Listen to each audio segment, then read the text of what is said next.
আমি একটা সাধারণ লেবু। 11 মাস কেউ আমার খবর নেয় না। বাজারে চুপচাপ পড়ে থাকি। কেউ পাশ দিয়ে গেলে শুধু চাপ দিয়ে দেখে, টাটকা তো, ব্যাস, এতটুকুই সম্মান। কিন্তু রমজান মাস এলেই আমার কপাল খোলে, আবার কপালই পড়ে। ইফতারের সময় সবাই চিৎকার করে, লেবু কই? লেবু ছাড়া শরবত চলবে না। ছোলায় লেবু দাও, সালাদে লেবু চিপো। আমি ভাবি, আরে ধীরে, আমি কি একাই পুরো মহল্লা সামলাবো?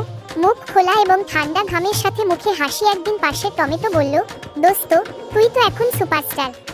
আমি দীর্ঘশ্বাস ফেলে বললাম, সুপারস্টার না ভাই, আমি রমজানের চিপি চিপি নায়ক। ইফতারের আগে আমাকে যত্ন করে ধোয়া হয়, আর ইফতারের সময়ে চিপি চিপি একদম শেষ। তবুও মনে মনে খুশি হই, কারণ সারাদিনের রোজার পর মানুষ যখন প্রথম চুমুক দেয় শরবতে আর বলে, আহা কি ফ্রেশ, তখন বুঝি আমার কষ্ট সার্থক। ট্রপিক্যাল ড্রিঙ্ক হলুদ হাট। শেষ কথা, রমজানে আমি শুধু লেবু না, আমি ইফতারের হাসি।